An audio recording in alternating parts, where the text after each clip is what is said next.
नमस्कार दोस्तों, इस वीडियो में मैं आपको भारतीय संविधान की विशेषता के बारे में बताऊंगा।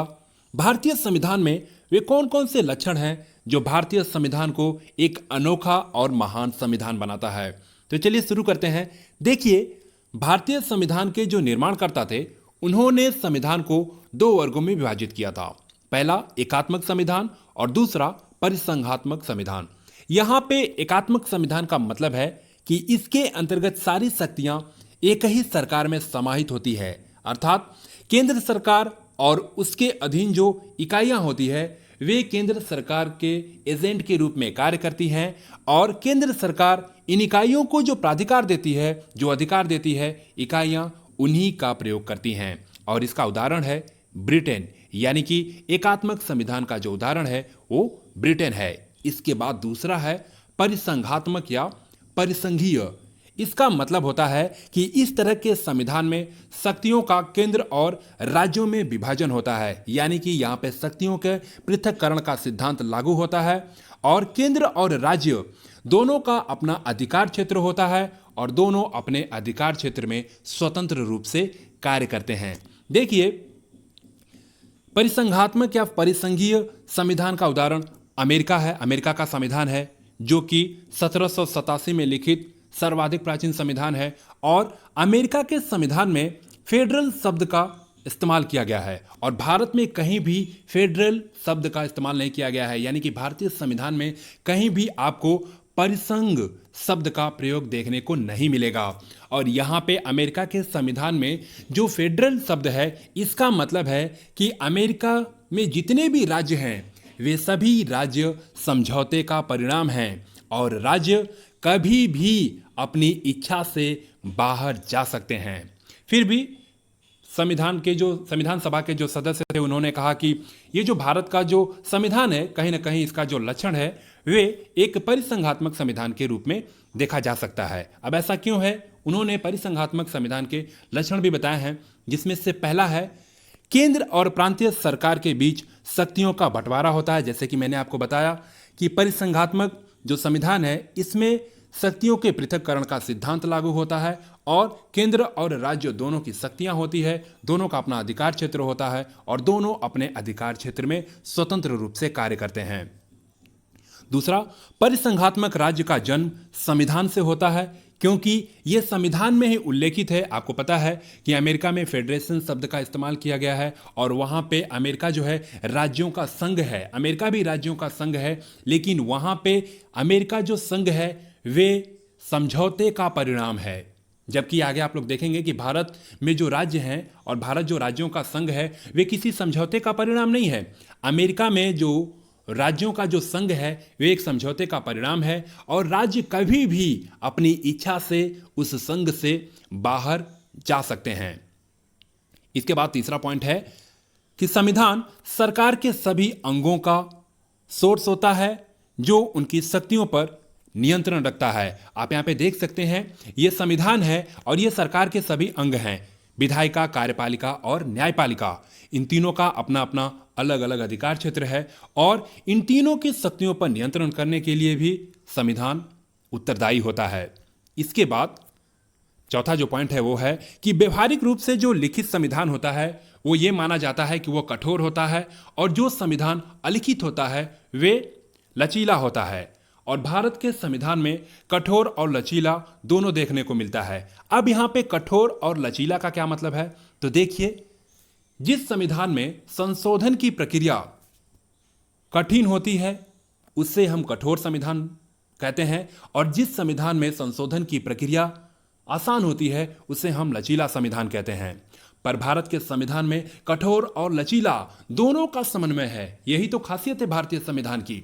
अब देखिए, बहुत सारे संविधान संशोधन ऐसे हैं जो साधारण बहुमत से पास हो जाते हैं, संशोधित कर दिए जाते हैं और कुछ संविधान संशोधन ऐसे हैं जो विशेष बहुमत तथा आधे से अधिक राज्यों की सहमति के बाद होते हैं। तो इसलिए भारतीय संविधान में कठोर और लचीला दोनों का समन्वय देखने को मिलता है। आगे, संघीय संविधान में केंद्रीय और प्रांतीय सरकारों के बीच शक्तियों का विभाजन एक लिखित संविधान द्वारा किया जाता है, यानी कि केंद्र सरकार जो कि राज्यों का संघ है। जैसा कि आप अमेरिका की बात करें तो अमेरिका में जो राज्य हैं, अमेरिका का जो राज्य है उसमें ये क्या है, एक समझौते का परिणाम है। और उन राज्यों को कितनी शक्तियां मिली हैं, केंद्र को कितनी शक्तियां हैं, ये संविधान यानी कि यह एक लिखित संविधान ही तय करता है।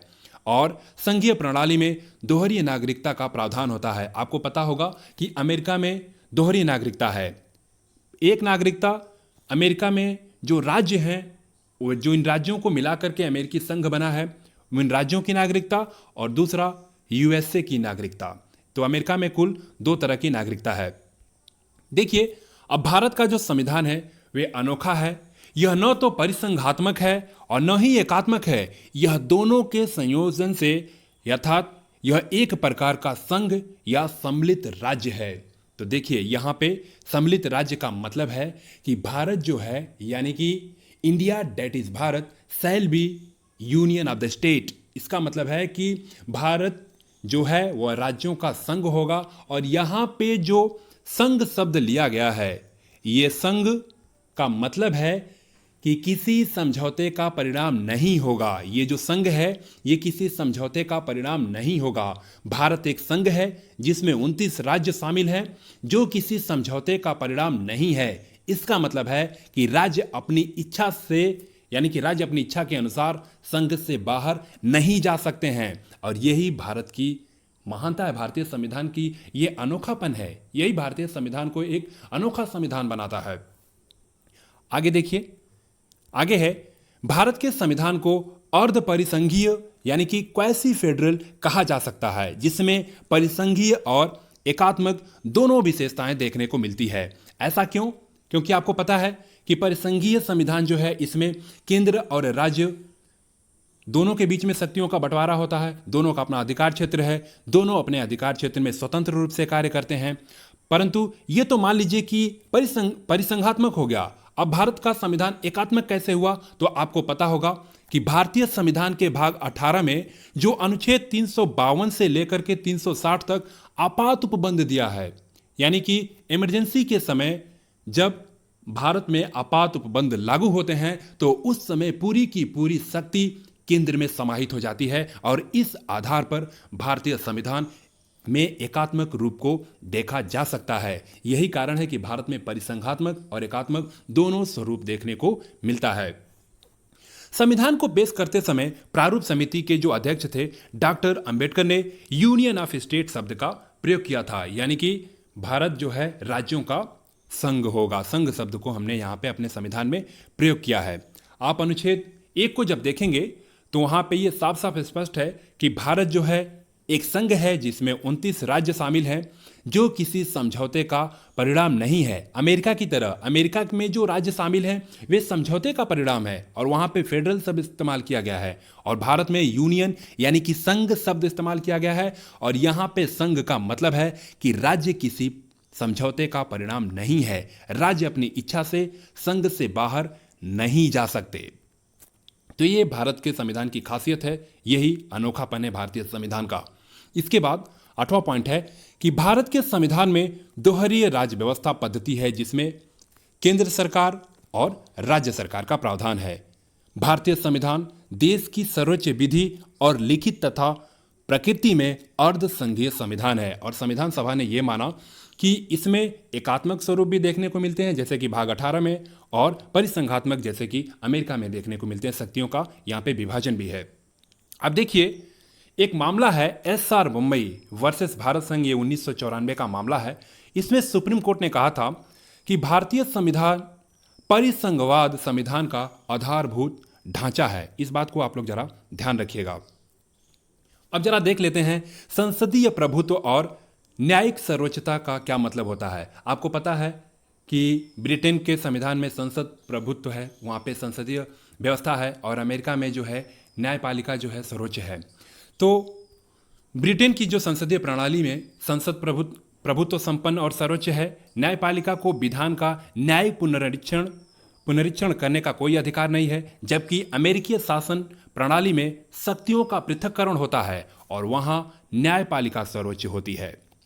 और भारत में संसद और सर्वोच्च न्यायालय अपने अपने क्षेत्र में सर्वोच्च हैं, यानी कि भारत में संसद भी सर्वोच्च है और न्यायपालिका भी सर्वोच्च है। और भारतीय संविधान में अमेरिकीय न्यायिक सर्वोच्चता और ब्रिटिश संसद की प्रभुता दोनों का मिश्रण है। और यही सब प्रमुख लक्षण है जो भारतीय संविधान को अनोखा और महान संविधान बनाते हैं। इन सभी बातों को आप लोग याद रखिएगा।